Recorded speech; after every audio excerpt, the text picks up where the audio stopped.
Halo sahabatku, selamat datang kembali di channel Kita Bercerita. Kali ini akan menceritakan tentang pemuda dari desa menyelamatkan CEO cantik dari sindikat kriminal dengan tangannya sendiri. Tak disangka, mereka. Sebelum ceritanya dimulai, silahkan tulis di kolom komentar, dari kota mana saja kalian berasal.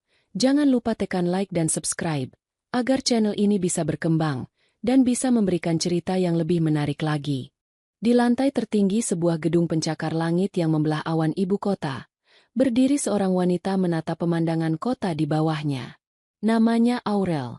Di usianya yang terbilang muda, Aurel telah memegang kendali penuh sebagai Chief Executive Officer, CEO, dari jaringan hotel bintang 5 ternama, The Grand Aurelia. Bagi masyarakat luas dan media bisnis, Aurel adalah lambang kesempurnaan, cerdas, berwibawa, dan memiliki pesona yang mampu memikat siapa saja yang berbicara dengannya. Namun, di balik dinding kaca tebal ruangan kerjanya, yang terdengar hanyalah keheningan. Pagi itu, seperti biasa, jadwal Aurel telah tersusun sangat padat. Jam digital di pergelangan tangannya menunjukkan pukul 7 pagi, namun ia sudah rapi dengan setelan blazer formal berwarna lavender yang elegan. Rambut hitamnya yang panjang disanggul rapi, menyisakan beberapa helai yang membingkai wajahnya yang proporsional. Langkah kakinya yang teratur terdengar tegas saat ia berjalan menuju meja kerjanya yang terbuat dari kayu mahoni berkualitas tinggi.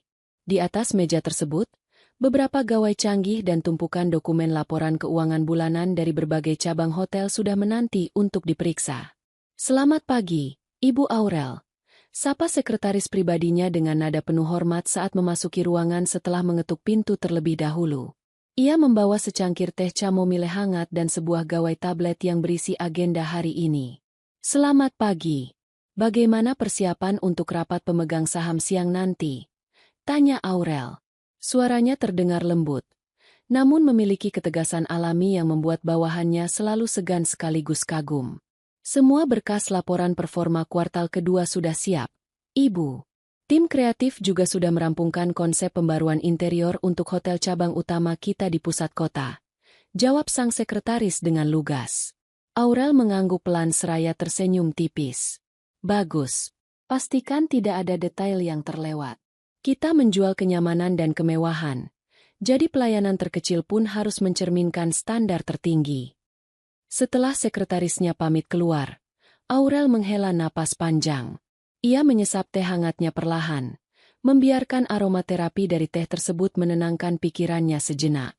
Kehidupan sebagai seorang pemimpin tertinggi di industri perhotelan menuntutnya untuk selalu tampil prima tanpa celah. Baginya, hotel bukan sekadar bisnis, melainkan warisan keluarga yang ia bangun dengan seluruh keringat dan air matanya sendiri setelah kedua orang tuanya tiada.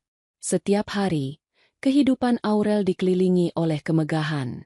Karpet tebal yang meredam setiap langkah kaki, lampu-lampu kristal yang memancarkan cahaya keemasan di lobi hotel, hingga senyuman ramah dari ratusan karyawan yang menyambutnya setiap kali ia melintas.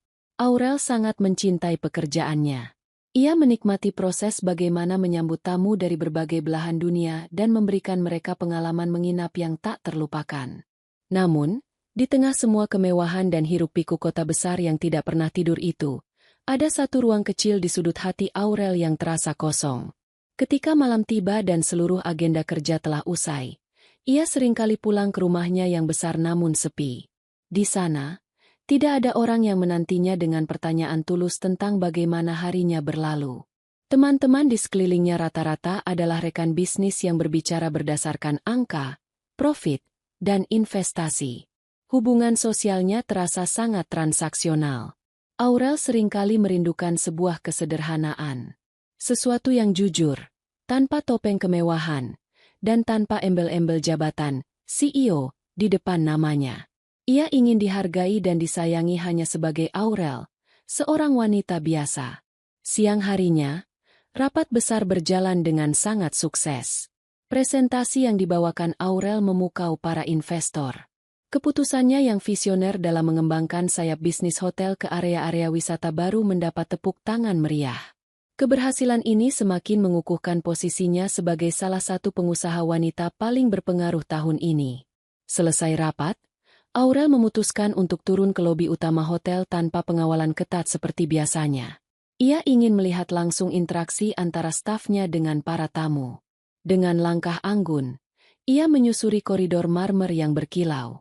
Ia tersenyum ramah setiap kali berpapasan dengan karyawan, mulai dari manajer operasional hingga petugas kebersihan. Baginya, semua orang memiliki peran yang sama pentingnya dalam menjaga reputasi hotel. Ia sempat berhenti di dekat jendela besar yang menghadap ke taman dalam ruangan hotel.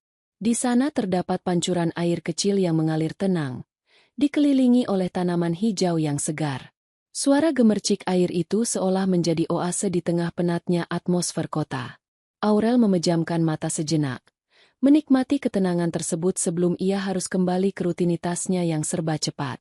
Aurel tidak pernah menyangka bahwa kehidupan kota yang megah, teratur, dan penuh dengan kepastian ekonomi ini, dalam waktu dekat akan membawanya pada sebuah takdir yang sama sekali baru. Ia tidak pernah menduga bahwa di suatu tempat yang jauh dari kebisingan gedung-gedung tinggi ini, ada seorang pemuda desa bernama Dimas, yang menjalani hidup dengan cara yang sangat berbeda darinya, namun memiliki ketulusan hati yang nantinya akan mengubah seluruh jalan hidup sang CEO cantik. Sore itu, matahari mulai tenggelam di balik cakrawala kota, memancarkan warna jingga keemasan yang indah di langit. Aurel kembali ke ruangannya, bersiap-siap untuk menyelesaikan beberapa berkas terakhir sebelum pulang. Ia menatap keluar jendela sekali lagi, melihat lampu-lampu jalanan mulai menyala satu persatu seperti taburan bintang di bumi. Hari itu berlalu dengan tenang dan sempurna, sebuah ketenangan yang menjadi penutup dari babak lama kehidupannya, tepat sebelum takdir mempertemukannya dengan sang penyelamat. Di sudut lain ibu kota, jauh dari gemerlap lampu kristal dan kenyamanan hotel bintang 5, roda kehidupan berputar dengan cara yang jauh lebih keras. Disinilah Dimas berada. Seorang pemuda bertubuh tegap dengan sorot mata yang jujur dan pembawaan yang tenang, khas pemuda yang tumbuh di hamparan hijau pedesaan. Dimas baru saja menginjakkan kakinya di kota megah ini beberapa hari yang lalu. Ia datang menumpangi bus ekonomi, bermodalkan seadanya dan sebuah tas ransel tua yang sudah mulai pudar warnanya. Keputusannya untuk merantau sebenarnya tidak didasari oleh rencana yang matang atau target pekerjaan tertentu. Di desanya, Dimas dikenal sebagai pemuda yang rajin, ringan tangan, dan memiliki kemampuan bela diri tradisional yang diwariskan oleh kakeknya sejak kecil. Namun, keterbatasan lapangan pekerjaan di desa membuat jiwanya yang muda merasa tertantang untuk melihat dunia luar. Kota besar ini, dengan segala cerita tentang kesuksesan yang sering ia dengar dari televisi, menarik perhatiannya. Sayangnya, realitas kota tidak semudah yang ia bayangkan. Tanpa kerabat, tanpa tujuan yang pasti, dan tanpa ijazah tinggi, Dimas menyadari bahwa ia hanyalah sebutir pasir di tengah luasnya padang pasir beton. Beberapa hari pertamanya dihabiskan dengan berjalan kaki menyusuri trotoar-trotoar jalan, mengagumi gedung-gedung tinggi yang seolah menembus langit, sembari mencari papan pengumuman lowongan kerja yang mungkin bisa ia coba. Ketika malam tiba, ia kerap beristirahat di pelataran toko yang sudah tutup atau di bangku-bangku taman umum, beralaskan jaket tebalnya. Meskipun hidup luntang-lantung tanpa arah untuk sementara waktu, Dimas tidak pernah mengeluh. Baginya, setiap jengkal langkah di kota ini adalah pengalaman baru yang menempa mentalnya. Malam itu, waktu telah melewati tengah malam. Suasana kota yang biasanya padat merayap perlahan luntang mulai lengang, menyisakan kesunyian yang mencekam di beberapa ruas jalan sekunder. Dimas sedang berjalan kaki menyusuri sebuah jalanan yang cukup lebar namun minim penerangan, tidak jauh dari kawasan bisnis utama. Langkah kakinya santai, menikmati angin malam yang berembus dingin, mencoba menepis rasa lelah yang menggelayuti tubuhnya setelah seharian penuh berjalan tanpa tujuan. Sementara itu, di belahan jalan yang sama, sebuah mobil sedan mewah Mercedes-Benz berwarna hitam mengkilap bergerak membelah kegelapan. Di dalam mobil tersebut, Aurel duduk di balik kemudi. Hari itu, tugas-tugasnya di hotel menyita waktu hingga larut malam karena adanya audit internal mendadak. Biasanya, Aurel selalu didampingi oleh sopir pribadi atau pengawal perusahaan jika harus pulang selarut ini. Namun, karena merasa tidak enak hati harus merepotkan karyawannya yang juga sudah kelelahan, Aurel dengan bersikeras memilih untuk menyetir mobilnya sendiri. Ia merasa rute menuju rumahnya adalah jalur aman yang sudah biasa ia lalui selama bertahun-tahun. Namun, malam itu takdir berkata lain. Saat mobil sedan hitamnya melintasi area yang agak sepi dan sedikit remang, tiba-tiba sebuah mobil minibus usang memotong jalurnya secara paksa dari arah depan, membuat Aurel terpaksa menginjak rem sedalam-dalamnya. Bunyi derit ban yang bergesekan keras dengan aspal memecah keheningan malam. Jantung Aurel berdegup kencang. Rasa panik langsung menyerang kesadarannya. Belum sempat ia mencerna apa yang terjadi. Pintu mobil minibus di depannya terbuka. 3 orang pria berbadan besar dengan wajah yang ditutupi masker hitam turun dengan tergesa-gesa. Yang membuat darah Aurel mendadak berdesir dingin adalah benda yang berada di genggaman mereka. Sebilah golok panjang yang berkilau tajam di bawah temaram lampu jalan. Sindikat kriminal tersebut tampaknya telah mengincar Aurel sejak ia keluar dari gerbang hotel. Salah satu dari mereka langsung memukul kaca jendela mobil Aurel dengan gagang senjata, berteriak menyuruhnya turun. Aurel terkunci di dalam mobil. Tangannya gemetar hebat saat mencoba meraih telepon genggamnya untuk meminta bantuan. Namun, salah seorang pelaku dengan beringas menghantam kaca samping kemudi menggunakan batu besar hingga pecah berantakan. Pintu mobil dipaksa buka dari luar, dan Aurel ditarik paksa keluar dari kabin mobilnya yang nyaman. Dalam keadaan terdesak dan ketakutan yang luar biasa, Aurel mencoba berteriak meminta pertolongan, namun suaranya seolah tertahan di tenggorokan melihat sebilah golok yang kini diarahkan tepat di depan wajahnya. Dari jarak sekitar beberapa puluh meter, Dimas mendengar suara derit ban yang disusul oleh suara benturan kaca-kaca pecah. Instingnya sebagai seorang yang terlatih langsung bangkit. Tanpa memikirkan keselamatan dirinya sendiri, Dimas berlari cepat menuju sumber suara. Di bawah temaram lampu jalan, ia melihat pemandangan yang membuat darah mudanya mendidih.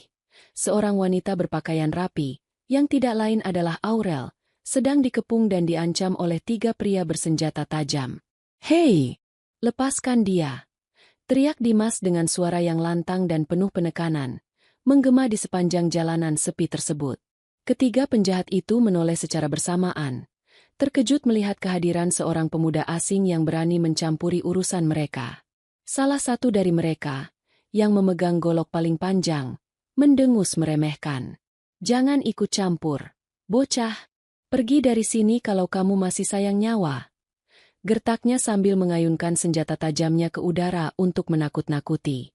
Dimas tidak bergeming sedikit pun. Sorot matanya yang semula tenang kini berubah menjadi tajam dan waspada. Ia memasang kudabra rendah, melangkah maju perlahan untuk menutup jarak, siap menghadapi bahaya demi menyelamatkan wanita asing yang kini menatapnya dengan pandangan penuh harap dan ketakutan di sudut jalan. Malam yang dingin itu seketika berubah menjadi saksi awal mula bertemunya 2 dunia yang berbeda. Suasana di jalanan yang remang itu seketika mendingin. Salah seorang pria bermasker mengayunkan goloknya ke arah Dimas dengan gerakan cepat, mencoba menggertak pemuda desa itu agar lari ketakutan. Namun, mereka salah menilai lawan. Dimas, dengan ketenangan yang didapat dari latihan bela diri tradisional bertahun-tahun di desa, menggeser langkah kakinya ke samping dengan sangat ringan. Ayunan senjata tajam itu hanya melewati angin kosong. Memanfaatkan momentum saat posisi lawan tidak seimbang, Dimas mencengkeram pergelangan tangan pria tersebut, lalu dengan satu hentakan terukur, ia mengetuk titik saraf di lengan lawan hingga golok tersebut terlepas dan jatuh berdenting di atas aspal. 2 penjahat lainnya yang melihat rekannya dilumpuhkan dengan mudah segera maju bersamaan. Pertarungan berlangsung sengit namun bersih. Dimas tidak menggunakan kekerasan yang berlebihan. Ia hanya menggunakan teknik elakan, kuncian, dan sapuan kaki untuk menjatuhkan lawan-lawannya hingga mereka tidak berdaya dan menyadari bahwa pemuda di depan mereka bukanlah orang sembarangan. Melihat situasi yang tidak lagi menguntungkan dan mendengar sayup-sayup suara sirine patroli malam dari kejauhan, pemimpin sindikat itu memberikan kode untuk mundur.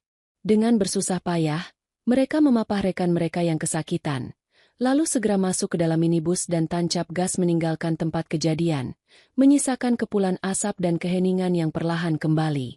Dimas menghela napas panjang, menetralkan detak jantungnya, lalu segera berbalik menghampiri Aurel yang masih terduduk lemas di dekat pintu mobil Mercedes-Benz miliknya yang rusak. Tubuh sang CEO cantik itu masih bergetar hebat karena syok. "Ibu, ibu tidak apa-apa?" Ada yang terluka? Tanya Dimas dengan nada suara yang sangat sopan dan lembut, sengaja merendahkan tubuhnya agar tidak membuat wanita di depannya merasa terancam. Aurel mendongak. Di bawah temaram lampu jalan, ia menatap wajah pemuda yang baru saja menyelamatkan nyawanya. Wajah itu tampak lelah khas seorang perantau, namun pancaran matanya begitu tulus tanpa ada niat terselubung. Saya tidak apa-apa. Terima kasih banyak. Jawab Aurel dengan suara yang masih agak terbata-bata. Aurel mencoba berdiri, namun kakinya yang lemas membuat ia hampir terjatuh kembali. Dengan sigap dan tetap menjaga sopan santun tanpa menyentuh secara tidak sopan, Dimas membantu menstabilkan posisi berdiri Aurel. Melihat kondisi mobil sedan hitam milik Aurel yang kaca sampingnya hancur berantakan dan ban depannya sedikit slip akibat pengereman mendadak, Dimas tahu wanita ini tidak akan sanggup menyetir dalam keadaan trauma seperti ini. Jika ibu tidak keberatan dan mempercayai saya, biarkan saya mengantarkan ibu pulang ke tempat tinggal ibu. Sangat berbahaya jika ibu tetap tinggal di sini sendirian dalam kondisi seperti ini, tawar Dimas dengan sangat santun. Aurel sempat ragu sejenak. Sebagai seorang CEO, ia dilatih untuk selalu waspada terhadap orang asing. Namun, melihat bagaimana Dimas mempertaruhkan nyawa tanpa meminta imbalan apapun, firasatnya mengatakan bahwa pemuda ini adalah orang baik. Akhirnya, Aurel mengangguk pelan. Ia menyerahkan kunci mobilnya kepada Dimas. Beruntung, mesin mobil mewah itu masih berfungsi dengan baik. Dimas pun mengemudikan mobil tersebut membelah sisa malam menuju kawasan perumahan elit tempat tinggal Aurel, mengikuti arahan navigasi. Sepanjang perjalanan, keheningan sempat melingkupi mereka sebelum akhirnya Aurel membuka percakapan, menanyakan nama dan asal-usul Dimas. Dimas menjawab apa adanya, menceritakan dengan jujur bahwa ia hanyalah seorang pemuda desa yang baru merantau dan belum memiliki arah tujuan yang pasti di kota besar ini. Mendengar cerita tersebut, ada rasa kagum sekaligus haru di dalam hati Aurel. Seorang yang tidak memiliki apa-apa di kota ini justru menjadi satu-satunya orang yang mengulurkan tangan saat ia berada di ujung maut. Sesampainya di kediaman Aurel, sebuah rumah megah berarsitektur modern dengan penjagaan ketat, Aurel langsung meminta tim keamanan internalnya untuk mengamankan lingkungan sekitar dan menghubungi pihak kepolisian serta tim investigasi khusus kepercayaan keluarganya untuk menyelidiki kejadian tersebut. Dimas diminta untuk beristirahat sejenak di ruang tamu yang luas sembari menunggu fajar tiba, karena Aurel tidak tega membiarkan penyelamatnya pergi terlantar di tengah malam. Beberapa jam kemudian, matahari pagi mulai terbit. Tim investigator pribadi yang disewa Aurel datang membawa laporan awal yang sangat mengejutkan. Berdasarkan rekaman kamera pengawas jalanan dan analisis nomor polisi kendaraan pelaku, sebuah tabir hitam dari masa lalu akhirnya terungkap. Aurel duduk di sofa ruang tamunya dengan wajah yang berubah serius sekaligus sedih. Di sampingnya, Dimas mendengarkan dengan saksama. Ternyata, mereka bukan perampok jalanan biasa, ujar Aurel dengan suara yang bergetar, menahan emosi. Dari hasil penyelidikan, sindikat kriminal itu dikendalikan oleh seseorang yang merupakan musuh bebuyutan dari mendiang orang tua saya dulu. Aurel menjelaskan bahwa dahulu, saat orang tuanya merintis bisnis perhotelan, ada pihak kompetitor yang menghalalkan segala cara namun akhirnya bangkrut karena kalah bersaing secara sehat. Rupanya, dendam masa lalu itu belum padam. Pihak lawan tidak terima melihat kesuksesan yang kini diraih oleh Aurel sendirian setelah orang tuanya tiada. Mereka sengaja mengirim sindikat kriminal tersebut untuk mencelakai Aurel dan menjatuhkan bisnis The Grand Aurelia. Mengetahui kenyataan bahwa dirinya diincar karena warisan dan kesuksesannya, Aurel merasa dunianya yang megah seketika terasa sangat rapuh. Namun, saat ia menoleh ke arah Dimas yang duduk dengan tenang di hadapannya, ada sebuah rasa aman baru yang belum pernah ia rasakan sebelumnya. Benang merah takdir kini telah mengikat kehidupan sang CEO kota dengan pemuda desa yang bersahaja itu dalam sebuah awal kisah yang tak terduga. Sejak malam mencekam itu, kehidupan Aurel dan Dimas berubah sepenuhnya. Sadar bahwa posisinya sebagai CEO kini terancam oleh musuh masa lalu, Aurel mengambil keputusan besar. Ia meminta Dimas untuk bekerja dengannya, bukan sekadar sebagai pengawal, melainkan sebagai asisten pribadi yang selalu mendampinginya kemanapun ia pergi. Bagi Dimas, ini adalah berkah tak terduga di tengah kebingungannya merantau. Baginya, Tugas ini bukan lagi sekadar pekerjaan, melainkan tanggung jawab moral untuk melindungi wanita yang perlahan mulai mengisi relung hatinya. Hari-hari berganti menjadi minggu, dan minggu menjadi bulan. Kedekatan yang intens di dunia kerja membuat dinding pembatas di antara keduanya perlahan runtuh. Dimas yang bersahaja, jujur, dan selalu menenangkan, menjadi tempat bersandar bagi Aurel yang selama ini kesepian di puncak kemewahan. Sebaliknya, kelembutan dan perhatian tulus Aurel membuat Dimas merasa dihargai. Hubungan profesional itu perlahan mekar menjadi kisah cinta yang sangat dalam. Karena jadwal bisnis yang padat dan demi alasan keamanan, mereka menjadi sangat sering menghabiskan waktu bersama. Mereka kerap bermalam berdua di penthouse eksklusif lantai teratas hotel milik Aurel. Di kamar mewah yang menghadap ke kerlap-kerlip lampu kota itulah, mereka saling berbagi cerita, tawa, dan janji-janji masa depan. Hubungan mereka begitu erat, seolah tidak ada satupun badai di dunia ini yang mampu memisahkan dua hati yang telah bertaut tersebut. Hingga suatu sore, sebuah pertemuan tak terduga membalikkan dunia mereka dalam sekejap. Hari itu, hotel sedang mengadakan jamuan makan malam privat untuk merayakan kerjasama investasi baru. Aurel hadir didampingi oleh Dimas yang tampak gagah mengenakan setelan jas hitam formal. Di tengah acara, langkah kaki mereka terhenti ketika seorang pria parubaya, Paman Haryo, yang merupakan paman kandung sekaligus penasihat senior keluarga Aurel, berjalan mendekat untuk menyapa keponakannya. Namun, saat pandangan mata Paman Haryo jatuh pada sosok Dimas yang berdiri di samping Aurel, langkah pria tua itu mendadak terkunci. Wajahnya seketika memucat. Matanya membelalak tak percaya seolah baru saja melihat hantu di siang bolong. "Kakakmu." Suara Paman Haryo bergetar hebat. Jarinya menunjuk ke arah Dimas dengan napas yang memburu. Dimas dan Aurel saling berpandangan, bingung dengan reaksi berlebihan sang paman. "Ada apa, Paman?" "Ini Dimas, asisten pribadi sekaligus." Kata-kata Aurel terputus saat pamannya langsung memotong dengan nada tinggi penuh kepanikan. "Aurel, kamu tidak tahu siapa pemuda ini?" Wajahnya, dia adalah tiruan persis dari ayahnya. Dia adalah anak kandung dari pria yang menghancurkan keluarga kita dulu. Pemuda ini adalah putra mahkota dari sindikat rival yang menjadi musuh bebuyutan orang tuamu. Seru Paman Haryo, membuat beberapa staf di sekitar mereka menoleh terkejut. Paman Haryo kemudian menjelaskan dengan suara mendesak bahwa 10 tahun lalu, saat perseteruan besar antara kedua keluarga mencapai puncaknya, putra dari musuh mereka dilaporkan hilang misterius setelah sebuah kecelakaan hebat. Ternyata, pemuda yang hilang itu adalah Dimas. Akibat kecelakaan 1 dekade silam tersebut, Dimas menderita amnesia parah yang membuatnya melupakan identitas aslinya dan tumbuh sebagai pemuda desa biasa tanpa mengetahui bahwa darah musuh mengalir di tubuhnya. Mendengar fakta mengerikan itu, petir seolah menyambar di langit yang cerah. Ruangan mewah itu seketika terasa mencekam. Dimas memegang kepalanya yang mendadak terasa berdenyut sangat nyeri. Kilasan-kilasan ingatan kabur masa kecil yang terfragmentasi mulai berputar di benaknya, membuat tubuhnya limbung. Ia tidak tahu harus berkata apa, karena ia sendiri benar-benar tidak mengingat masa lalunya sebelum tinggal di desa. Aurel melangkah mundur, menatap Dimas dengan pandangan yang kosong dan hancur. Seluruh tubuhnya bergetar hebat. Pria yang teramat ia cintai, pria yang telah mengembalikan kehangatan dalam hidupnya, dan pria yang menjadi pelindungnya ternyata adalah darah daging dari musuh yang bersumpah ingin menghancurkan keluarganya. Konfrontasi ini menjadi puncak konflik yang luar biasa hebat.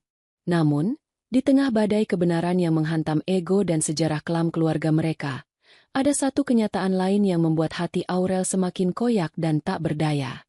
Sambil memegangi perutnya yang masih tampak rata, air mata Aurel menetes deras membasahi pipinya. Di dalam rahimnya, kini telah tumbuh janin suci hasil cinta mereka berdua. Aurel telah positif hamil anak dari Dimas. Anak yang membawa darah perpaduan dari dua keluarga yang saling mendendam. Di bawah tatapan mata Paman Haryo yang menuntut jawaban, dan tatapan Dimas yang dipenuhi rasa bersalah serta kebingungan yang teramat sangat, Aurel hanya bisa terdiam membisu, terjebak di antara pusaran dendam masa lalu dan masa depan buah hati yang sedang dikandungnya. Keheningan yang mencekam menyelimuti ruang tamu kediaman Aurel yang megah. Setelah pengakuan mengejutkan dari Paman Haryo malam itu, Atmosfer di antara Aurel dan Dimas berubah drastis. Tidak ada lagi senyuman hangat atau tatapan penuh kasih sayang yang biasanya menghiasi hari-hari mereka. Yang tersisa hanyalah jarak yang membentang lebar, dipenuhi oleh kebingungan dan rasa perih yang mendalam. Dimas duduk termenung di sudut ruangan, menatap kedua telapak tangannya sendiri dengan pandangan kosong. Kepalanya masih terasa agak berat setelah dipaksa mengingat kembali potongan-potongan masa lalu yang selama 10 tahun ini terkubur rapat di dalam benaknya akibat amnesia. Ia merasa seperti orang asing di dalam tubuhnya sendiri. Di satu sisi, ia adalah Dimas, seorang pemuda desa yang tulus mencintai Aurel dan selalu ingin melindunginya. Namun di sisi lain, kenyataan pahit memaksanya menerima fakta bahwa ia adalah putra dari pria yang telah menorehkan luka mendalam bagi keluarga wanita yang teramat ia cintai. Aurel, panggil Dimas dengan suara yang sangat parau, hampir berbisik. Ia ingin melangkah mendekat, namun kakinya seolah terpaku di lantai, takut jika kehadirannya justru akan menambah beban penderitaan wanita itu. Aurel yang berdiri membelakanginya di dekat jendela besar, perlahan membalikkan badan. Wajah sang CEO cantik yang biasanya memancarkan ketegasan dan rasa percaya diri kini tampak begitu pucat dan layu. Matanya sembab, menahan aliran air mata yang sejak semalam tidak kunjung kering. Kedua tangannya secara tidak sadar mendekap erat perutnya sendiri, tempat di mana sebuah kehidupan baru, benih cinta mereka yang suci, kini tengah tumbuh. Jangan mendekat, Dimas. Tolong, beri aku waktu sejenak. Ucap Aurel dengan nada suara yang bergetar lembut namun syarat akan ketegasan yang rapuh. Aurel berada di dalam pusaran konflik batin yang luar biasa hebat. Logikanya, yang selama ini menuntunnya sukses memimpin jaringan hotel besar, berteriak bahwa Dimas adalah ancaman, bahwa darah yang mengalir di tubuh pemuda itu adalah darah yang sama dengan sindikat yang mencoba mencelakainya. Namun, hatinya menolak keras. Hatinya tahu betul bagaimana ketulusan Dimas saat mempertaruhkan nyawa demi menyelamatkannya di jalanan sepi malam itu. Terlebih lagi, rahasia besar tentang kehamilannya kini menjadi pengikat yang tidak mungkin bisa ia putuskan begitu saja. Paman Haryo mendesak Aurel untuk segera menjauhkan Dimas dari kehidupan pribadi maupun urusan perusahaan demi keamanan. Namun, bagaimana mungkin Aurel bisa memisahkan seorang ayah dari calon anak yang sedang dikandungnya? Melihat keresahan yang luar biasa di wajah Aurel, Dimas akhirnya mengambil napas panjang. Dengan perlahan dan penuh rasa hormat, ia berlutut dari jarak yang aman, menatap Aurel dengan mata yang berkaca-kaca namun memancarkan ketulusan yang sama seperti pertama kali mereka bertemu. Ibu Aurel, aku tidak tahu siapa diriku di masa lalu, dan aku tidak bisa mengubah garis keturunan yang ada padaku. Namun, demi Tuhan, hatiku yang ada saat ini sama sekali tidak memiliki niat buruk sedikitpun padamu, kata Dimas dengan kalimat yang sopan dan teratur. Jika keberadaanku di sini hanya memberikan luka dan ketakutan bagimu, aku rela pergi. Aku akan mencari tahu kebenaran masa laluku sendiri tanpa melibatkanmu dalam bahaya lagi. Mendengar ucapan Dimas, pertahanan Aurel runtuh. Air matanya kembali mengalir deras. Ia melihat ketulusan yang amat besar dari pria desa ini, pria yang kini terombang-ambing oleh takdir yang tidak pernah ia minta. Konflik keluarga ini telah mencapai puncaknya, menguji seberapa kuat cinta mereka mampu bertahan di atas fondasi dendam masa lalu yang belum usai. Pagi itu, mentari terbit dengan malas di balik jajaran gedung pencakar langit, menyisakan sisa-sisa kabut tipis yang seolah enggan beranjak. Di dalam ruang tamu kediaman Aurel, suasana masih dilingkupi keheningan yang berat setelah percakapan emosional malam sebelumnya. Dimas masih setia pada posisinya, berdiri dengan kepala tertunduk, menghormati ruang pembatas yang diminta oleh wanita yang teramat dicintainya. Di hadapannya, Aurel terduduk lemas di sofa panjang, dengan kedua tangan yang masih mendekap erat perutnya yang kini menyimpan sebuah rahasia besar. Dimas, panggil Aurel perlahan. Suaranya terdengar serak. Namun ada nada ketenangan yang dipaksakan muncul dari sisa-sisa kekuatan batinnya sebagai seorang pemimpin. Bangunlah. Jangan berlutut seperti itu. Kamu tidak salah atas apa yang terjadi 10 tahun yang lalu. Dimas mengangkat wajahnya, menatap Aurel dengan tatapan penuh rasa bersalah yang teramat dalam. Bagiku, Menyadari bahwa darah orang yang telah menyakiti keluargamu mengalir di tubuhku, itu adalah sebuah kesalahan terbesar yang harus kupikul. Aurel. Aku tidak bisa memaafkan diriku sendiri jika keberadaanku di sini justru menjadi duri di dalam hidupmu. Aurel menghela napas panjang, mencoba meredakan kecamuk di dadanya. Kenyataan bahwa ia sedang mengandung anak Dimas membuat setiap keputusan yang akan diambilnya menjadi 1000 kali lebih berat. Jika ia mengikuti ego dan nasihat dari Paman Haryo untuk mengusir Dimas sejauh mungkin, maka ia akan membiarkan anaknya tumbuh tanpa seorang ayah. Namun, jika ia mempertahankan Dimas di sisinya sekarang, posisi bisnis The Grand Aurelia dan keselamatan mereka berdua akan terus diincar oleh sisa-sisa sindikat masa lalu yang mengetahui identitas asli Dimas. Kita tidak bisa menyelesaikan ini dengan terburu-buru, kata Aurel. Matanya menatap lurus ke dalam manik mata Dimas, mencari ketulusan pemuda desa yang dulu menyelamatkannya di malam kelam itu. Paman Haryo dan tim investigasi sedang bergerak untuk mencari tahu lebih dalam tentang kebenaran masa lalumu. Tapi, untuk sementara waktu, demi keselamatanmu dan keselamatan kita bersama, kamu tidak bisa terus berada di dekatku sebagai asisten pribadi. Mendengar keputusan tersebut, dada Dimas terasa seperti dihantam godam besar. Namun, ia sadar bahwa ini adalah langkah terbaik yang harus diambil demi melindungi Aurel. Ia tidak ingin ego pribadinya membawa bahaya lebih lanjut bagi wanita yang sedang mengandung buah hatinya. Meskipun Dimas sendiri saat ini belum mengetahui perihal kehamilan tersebut karena Aurel memilih untuk merahasiakannya demi menjaga fokus Dimas. Saya mengerti, Ibu Aurel. Jawab Dimas kembali menggunakan panggilan formalnya. Sebuah bentuk pertahanan diri agar hatinya tidak semakin hancur. Saya akan pergi dari rumah ini hari ini juga. Saya akan mencari tempat tinggal sementara di pinggiran kota dan mencoba mencari tahu sendiri siapa sebenarnya keluarga kandung saya yang hilang itu. Saya berjanji, saya tidak akan membiarkan mereka menyentuh atau membahayakan Anda lagi. Aurel memejamkan matanya rapat-rapat, membiarkan sebutir air mata kembali lolos membasahi pipinya. Ia ingin berteriak melarang Dimas pergi. Ingin egois memeluk pria itu dan mengatakan bahwa mereka bisa menghadapi dunia bersama. Namun, realitas kehidupan nyata tidak pernah sesederhana itu. Sebelum melangkah keluar dari pintu besar kediaman Aurel, Dimas berhenti sejenak. Ia membalikkan badannya, memberikan sebuah penghormatan terakhir yang tulus, lalu melangkah mantap menembus gerbang rumah mewah itu dengan hanya membawa tas ransel tuanya kembali. Langkah sang perantau kini tidak lagi tanpa tujuan. Ia berjalan demi mencari kebenaran atas dirinya sendiri, demi sebuah masa depan yang entah akan mempersatukan mereka kembali atau justru memisahkan mereka selamanya di atas altar dendam masa lalu. Kepergian Dimas meninggalkan lubang yang amat besar di dalam keseharian Aurel.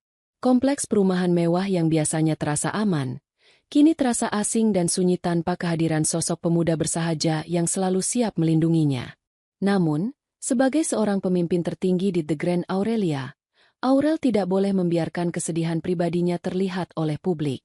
Dengan sisa-sisa ketegaran yang dimilikinya, ia kembali mengenakan setelan kerja terbaiknya, memulas wajah pucatnya dengan riasan tipis, dan melangkah kembali ke menara bisnisnya yang megah. Hari-hari berikutnya berjalan dengan ritme yang lambat dan menyiksa. Di dalam ruang kerjanya yang luas, Aurel seringkali tertangkap basah oleh sekretarisnya sedang melamun menatap kursi kosong di sudut ruangan, tempat di mana Dimas biasanya duduk dengan tenang menantinya selesai rapat. Setiap kali rasa mual akibat awal kehamilannya menyerang di pagi hari, Aurel terpaksa mengunci diri di dalam kamar mandi privat ruang kerjanya, meredam suaranya agar tidak memicu kecurigaan staf hotel. Ia mengelus perutnya yang masih rata dengan linangan air mata, berbisik menguatkan janin kecil di rahimnya bahwa mereka harus kuat melalui badai ini bersama. Sementara itu, di sisi lain kota yang kumuh dan padat, Dimas memulai babak baru perjuangannya. Dengan bermodalkan tas ransel tuanya, ia menyewa sebuah kamar kos kecil di pinggiran kota, jauh dari jangkauan keramaian pusat bisnis. Kepalanya masih sering berdenyut nyeri setiap kali ia mencoba memaksa ingatan masa kecilnya untuk kembali. Namun, Dimas tidak menyerah. Bermodalkan nama asli keluarga yang sempat diucapkan oleh Paman Haryo secara sekilas, Dimas mulai mendatangi arsip-arsip berita lama di perpustakaan kota dan mencari tahu tentang kecelakaan hebat 10 tahun lalu yang membuatnya terdampar di desa dengan kondisi hilang ingatan. Dimas bekerja serabutan di sebuah bengkel kecil dekat tempat kosnya untuk menyambung hidup, sambil terus mengumpulkan informasi. Setiap kali malam tiba dan rasa lelah mendera tubuh tegapnya, bayangan wajah lembut Aurel selalu hadir memberikan kekuatan baru. Dimas bertekad, ia harus menuntaskan teka-teki masa lalunya.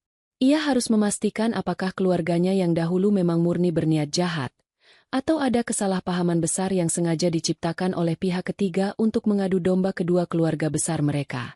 Di menara hotelnya, Aurel menghadapi tekanan yang tidak kalah berat.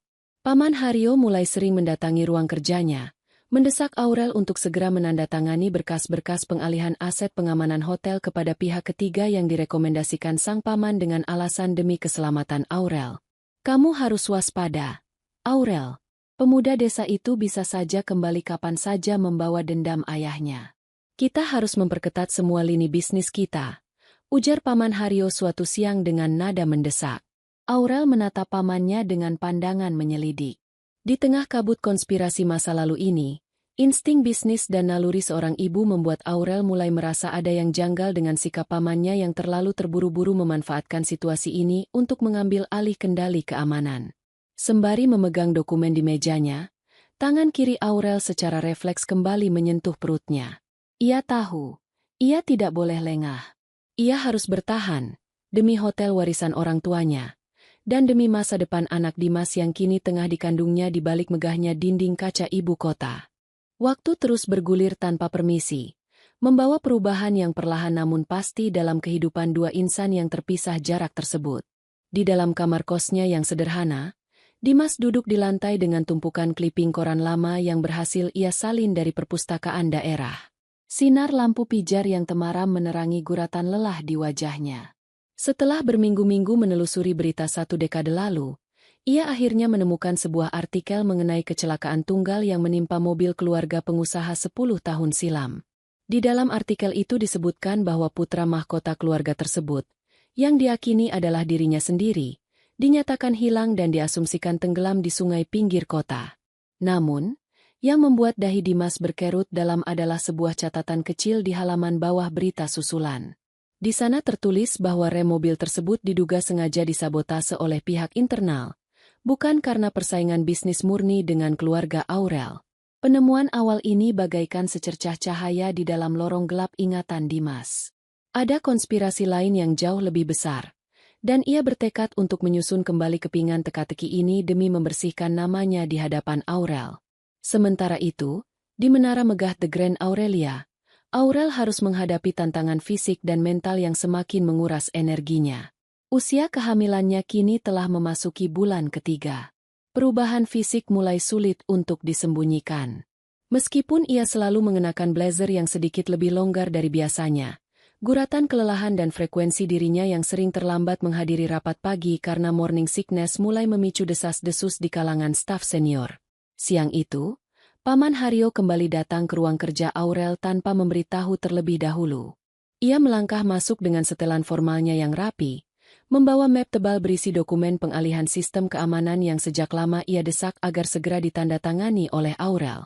Aurel, Paman perhatikan beberapa minggu ini kamu terlihat sangat pucat dan sering menunda keputusan-keputusan penting perusahaan, ujar Paman Haryo sambil meletakkan map tersebut di atas meja mahoni dengan ketukan yang sengaja dipertegas. Mata elangnya menatap tajam, menyusuri garis wajah keponakannya yang tampak lelah. Apakah kamu sedang menyembunyikan sesuatu dari Paman? Atau, ini ada hubungannya dengan pemuda desa yang sudah kita usir itu? Aurel tersentak kecil. Namun dengan cepat ia menguasai diri.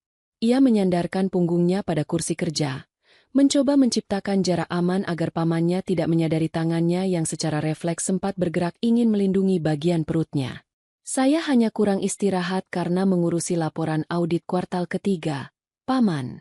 Tidak ada hal lain yang perlu dikhawatirkan, jawab Aurel dengan nada suara yang diatur sesopan dan setenang mungkin, mempertahankan wibawanya sebagai seorang CEO. Paman Haryo tidak langsung menjawab. Ia menyipitkan matanya, menangkap gelagat tidak biasa dari keponakannya. Tatapannya sempat turun sekilas ke arah bawah meja sebelum akhirnya ia tersenyum tipis. Sebuah senyuman yang tidak sampai ke mata, menyimpan kecurigaan yang mendalam. Baguslah kalau begitu. Tapi ingat, Aurel, posisi pemimpin di hotel ini menuntut kesempurnaan. Jika fisikmu sudah tidak mampu memikul beban ini sendirian, Paman sebagai keluarga terdekat selalu siap untuk mengambil alih kendali penuh demi kebaikan warisan orang tuamu. Kata-kata Paman Haryo yang syarat akan ancaman terselubung itu bergema di dalam ruangan setelah ia pamit keluar. Aurel menarik napas dalam-dalam, merasakan debaran jantungnya yang berpacu cepat. Intuisi seorang ibu dan ketajaman berpikirnya sebagai pengusaha kini selaras. Ada sesuatu yang sedang direncanakan oleh pamannya memanfaatkan situasi ini. Di balik dinding kaca kantornya yang megah, Aurel menyadari bahwa ia tidak hanya sedang berjuang menjaga rahasia kehamilannya, tetapi juga sedang mempertahankan seluruh hidup dan warisan keluarganya dari ancaman terdekat. Matahari baru saja tergelincir ke ufuk barat ketika Dimas melangkah keluar dari sebuah kedai kopi tua di pinggiran kota. Wajahnya tampak serius, dengan guratan pemikiran yang mendalam. Di dalam saku jaketnya, tersimpan sebuah catatan alamat penting yang baru saja ia dapatkan dari seorang mantan montir keluarga lamanya 10 tahun lalu. Montir tua yang kini sudah pensiun itu memberikan kesaksian mengejutkan bahwa sebelum kecelakaan maut itu terjadi, ada seorang pria dari kalangan internal yang sering datang dan memerintahkan pemeriksaan khusus pada sistem pengereman mobil. Pria itu memiliki wibawa yang tinggi, selalu memakai cincin bermotif singa emas di jari manisnya. Kata-kata montir tua itu terus terngiang-ngiang di telinga Dimas. Dimas mengepalkan tangannya kuat-kuat di dalam saku. Ia ingat betul, dari cerita-cerita yang beredar tentang keluarga besar Hotel The Grand Aurelia, salah satu sosok senior yang memiliki ciri-ciri tersebut tidak lain adalah Paman Haryo. Kabut misteri yang selama ini menyelimuti ingatannya perlahan-lahan mulai tersingkap, memperlihatkan sebuah kenyataan yang jauh lebih rumit dan penuh tipu daya. Ada dalang yang sengaja membenturkan kedua keluarga besar mereka demi keuntungan pribadi, dan Dimas tahu ia harus bergerak lebih cepat sebelum dalang tersebut menghancurkan Aurel. Sementara itu, ketegangan di dalam menara mewah The Grand Aurelia kian meruncing. Langkah kaki Paman Haryo yang bergema di koridor lantai tertinggi selalu membawa atmosfer yang menekan bagi siapa saja yang berpapasan dengannya. Sore itu, tanpa persetujuan dari Aurel, Paman Haryo datang ke ruang kerja sang CEO dengan membawa seorang pria parubaya berkacamata yang mengenakan jas rapi, seorang dokter spesialis senior yang merupakan rekan dekat keluarga mereka. Aurel, Paman tidak bisa terus melihatmu mengabaikan kesehatanmu seperti ini. Buka Paman Haryo dengan nada suara yang sengaja dibuat terdengar penuh perhatian di depan para staf luar, namun memiliki tatapan mata yang mengintimidasi. Paman sengaja membawa Dokter Gunawan ke sini untuk memeriksa kondisimu secara langsung.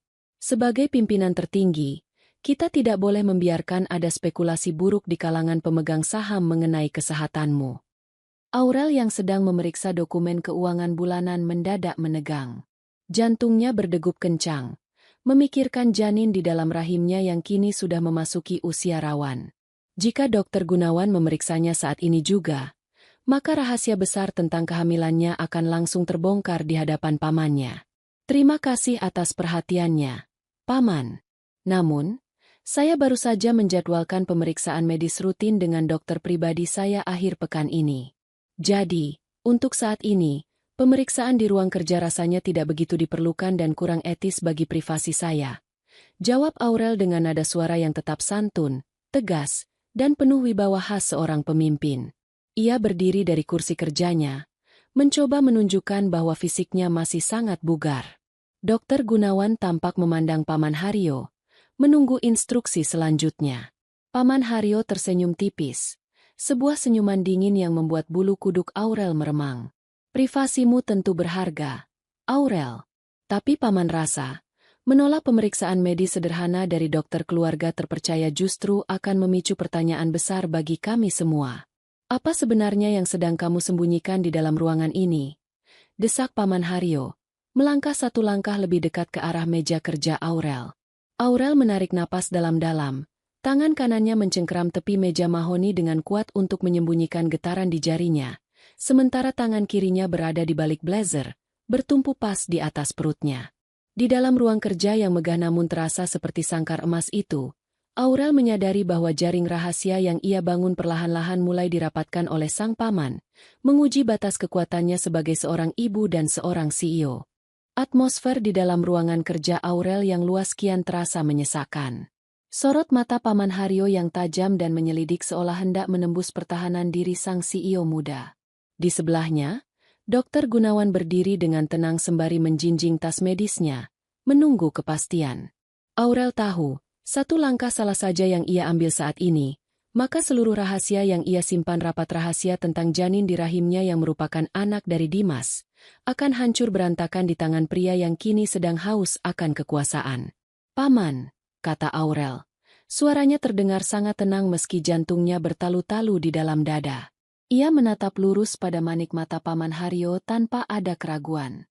Sebagai pemilik saham mayoritas sekaligus pemimpin tertinggi di The Grand Aurelia, saya rasa hak prerogatif mengenai privasi kesehatan berada sepenuhnya di tangan saya. Jika Paman memaksa melakukan pemeriksaan tanpa persetujuan tertulis dari Dewan Komisaris, saya bisa menganggap ini sebagai bentuk intimidasi personal di lingkungan kerja. Mendengar ketegasan Aurel yang membawa nama Dewan Komisaris, senyum di wajah Paman Haryo perlahan menyusut. Ia tahu betul bahwa secara hukum perusahaan, posisi Aurel masih terlalu kuat untuk digoyahkan secara terang-terangan tanpa alasan medis yang terbukti secara legal. "Baiklah, jika itu maumu, Aurel," jawab Paman Haryo dengan nada suara yang kembali mendatar, meski kilat amarah sempat melintas di matanya sekilas. Ia merapikan jasnya, lalu berbalik ke arah pintu.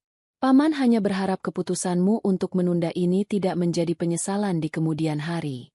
Mari, Dokter Gunawan. Tampaknya keponakan saya masih merasa sangat sehat."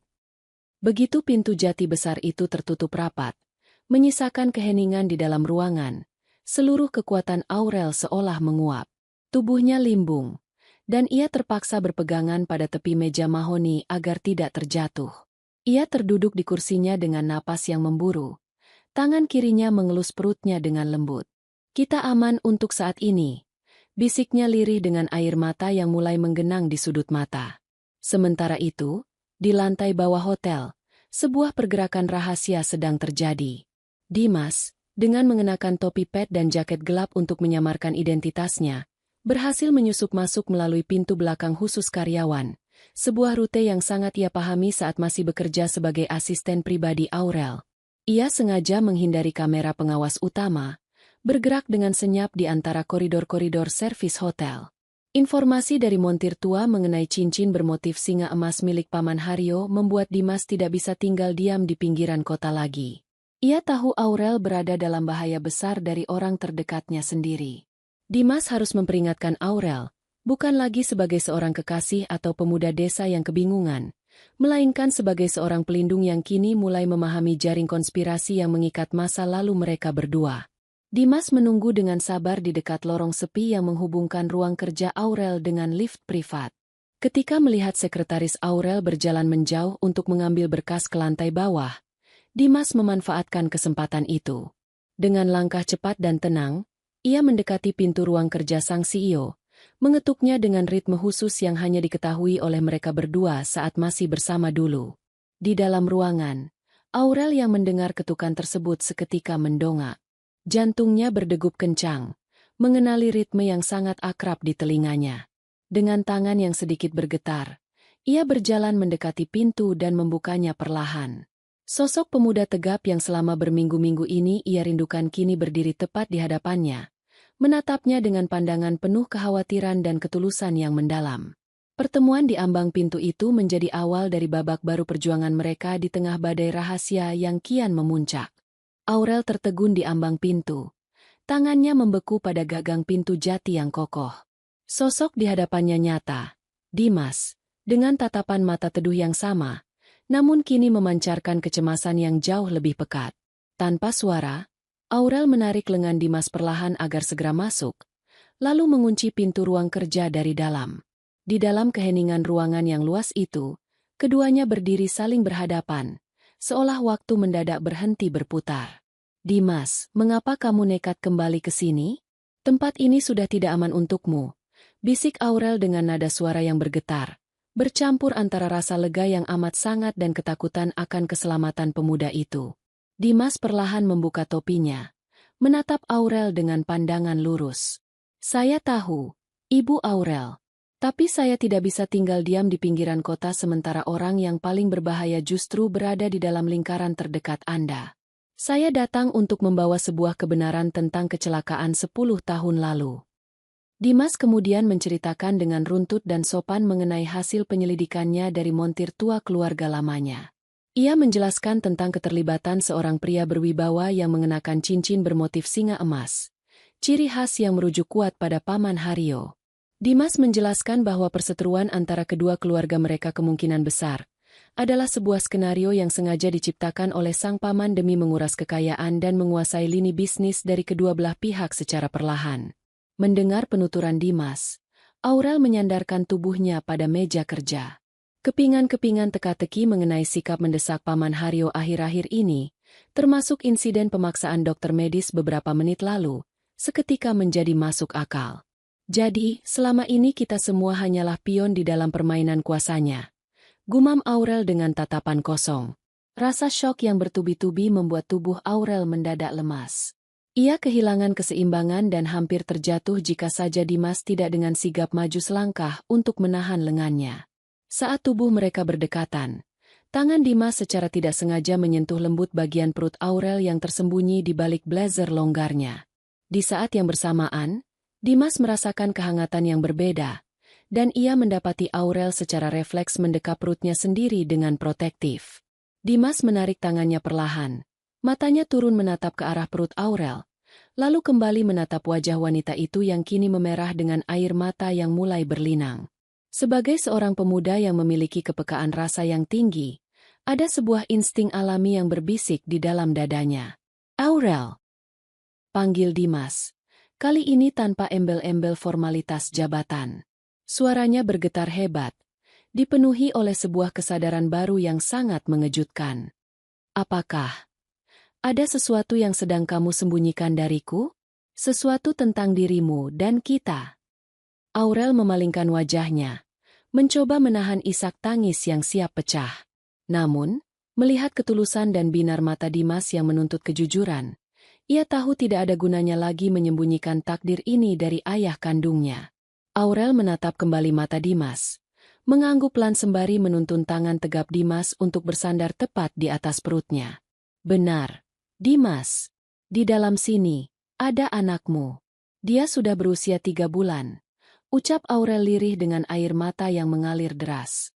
Mendengar pengakuan jujur itu, dunia Dimas seolah runtuh sekaligus bangkit kembali dalam waktu bersamaan. Detak jantung di rahim Aurel seolah berdenyut langsung ke dalam lubuk hatinya. Rasa bersalah, haru, dan tanggung jawab yang teramat besar berbaur menjadi satu, menciptakan sebuah kekuatan baru di dalam jiwa sang pemuda desa. Di tengah badai konspirasi dan dendam masa lalu yang kian merapat, sebuah kehidupan baru telah hadir, memaksa mereka untuk tidak lagi sekadar bertahan, melainkan berjuang bersama demi masa depan buah hati mereka. Malam semakin larut, namun lampu di ruang kerja tertinggi The Grand Aurelia masih dibiarkan padam demi menyamarkan keberadaan Dimas di dalam sana. Keheningan ruangan itu kini terasa berbeda, tidak lagi mencekam, melainkan hangat oleh tekad baru yang menyatukan kedua hati. Dimas masih berlutut dengan satu kaki di hadapan Aurel, tangannya dengan sangat lembut dan penuh takzim menyentuh perut wanita itu, merasakan getaran kehidupan kecil yang menjadi bukti cinta mereka. "Aku berjanji, Aurel, demi nyawaku, aku tidak akan membiarkan Paman Haryo atau siapapun menyentuh sehelai rambutmu dan anak kita," ucap Dimas dengan nada suara yang rendah namun syarat akan ketegasan seorang pria yang siap menghadapi badai apapun. Aurel mengusap rambut Dimas perlahan, membiarkan kehangatan mengalir ke dalam hatinya yang sempat membeku. "Aku mempercayaimu, Dimas. Tapi kita harus bergerak dengan sangat hati-hati. Paman Haryo menguasai banyak lini pengamanan di hotel ini. Jika ia tahu tentang kehamilan ini, atau jika ia tahu kamu telah menemukan bukti keterlibatannya dalam kecelakaan 10 tahun lalu, ia tidak akan segan-segan mempercepat rencananya untuk menjatuhkan kita." Aurel, dengan kecerdasan taktisnya sebagai seorang CEO, mulai menyusun sebuah rencana di balik meja mahoninya. Ia menyalakan sebuah lampu meja kecil yang temaram, lalu mengeluarkan selembar kertas kosong. Dimas berdiri di sampingnya, mengamati dengan saksama setiap coretan garis yang dibuat oleh Aurel. Paman Haryo sangat menginginkan aku menandatangani dokumen pengalihan sistem keamanan hotel kepada perusahaan boneka miliknya. Jelas Aurel, suaranya kembali tenang dan teratur. Kita akan memanfaatkan dokumen itu sebagai umpan. Aku akan berpura-pura menyetujui permintaannya. Namun dengan syarat ia harus menyerahkan seluruh laporan arsip audit internal 10 tahun lalu yang selama ini ia simpan rapat-rapat. Dimas mengangguk setuju, memahami arah pemikiran Aurel. Benar. Begitu ia membawa arsip-arsip lama itu keluar dari ruang penyimpanannya, saya akan meminta bantuan dari rekan-rekan montir tua dan jaringan informan yang saya temui di pinggiran kota untuk mengamankan bukti fisik sabotase rem mobil tersebut. Kita harus menyerahkan bukti itu langsung kepada pihak kepolisian pusat, bukan polisi daerah yang mungkin sudah berada di bawah pengaruhnya. Di tengah pembicaraan taktis yang mendalam tersebut, Aurel mendadak memegangi tepi meja. Wajahnya sedikit meringis menahan rasa pening yang tiba-tiba datang menyerang. Tubuhnya yang lelah akibat tekanan mental seharian penuh membuat kondisi fisiknya yang sedang mengandung 3 bulan menjadi sangat rentan. Dengan sigap, Dimas menuntun Aurel untuk duduk kembali di sofa panjang. Ia mengambilkan secangkir air putih hangat yang tersedia di dispenser sudut ruangan, lalu menyodorkannya dengan penuh rasa hormat dan perhatian yang tulus. Kandunganmu membutuhkan perhatian lebih, Aurel. Mulai besok, aku akan mengatur agar ada seorang dokter kandungan terpercaya dari luar kota yang bisa memeriksa kondisimu secara rahasia tanpa sepengetahuan keluarga besar. Aurel meminum air hangat tersebut perlahan, merasakan ketulusan Dimas yang selalu berhasil menenangkannya. Di tengah kepungan musuh yang tak kasat mata, kehadiran pemuda desa yang bersahaja ini kini menjadi satu-satunya pilar kekuatannya. Mereka sadar, jalan di depan masih sangat panjang dan penuh liku, namun mereka memilih untuk melangkah bersama, menyusun jalinan siasat di balik tabir kemewahan menara kota demi melindungi masa depan yang baru saja dimulai. Keesokan harinya, ruang pertemuan utama The Grand Aurelia menjadi saksi akhir dari sandiwara panjang yang melelahkan. Paman Haryo melangkah masuk dengan senyum kemenangan yang tertahan, membawa map tebal berisi dokumen pengalihan aset keamanan yang selama ini ia incar. Di balik meja besar, Aurel duduk dengan anggun, mengenakan blazer longgar berwarna putih gading. Wajahnya tenang, memancarkan wibawa seorang CEO sejati yang tidak lagi memiliki rasa takut. Paman sangat senang akhirnya kamu berpikiran jernih. Aurel, ini demi kebaikanmu dan masa depan hotel ini, ujar Paman Haryo sambil menyodorkan dokumen tersebut. Aurel tidak langsung menandatanganinya. Ia menatap pamannya dengan lekat. Saya akan menandatanganinya, Paman. Tapi seperti kesepakatan kita semalam, serahkan dulu seluruh laporan arsip fisik audit internal 10 tahun lalu. Saya ingin memastikan semua urusan masa lalu bersih sebelum sistem baru berjalan. Paman Haryo, yang merasa posisinya di atas angin, tanpa ragu menyerahkan sebuah kotak dokumen kuno yang diambilnya dari ruang penyimpanan khusus. Semua ada di sini. Tidak ada yang perlu kamu ragukan lagi. Tepat setelah kotak itu berpindah tangan, pintu ruang pertemuan terbuka lebar. Bukan staf hotel yang masuk, melainkan beberapa petugas kepolisian pusat bersama dengan Dimas yang mengenakan kemeja rapi. Di tangan Dimas, terdapat gawai yang memutar rekaman suara pengakuan montir tua serta salinan digital bukti sabotase rem yang terhubung langsung dengan rekening pribadi Paman Haryo 10 tahun silam. Wajah Paman Haryo seketika berubah pucat pasi.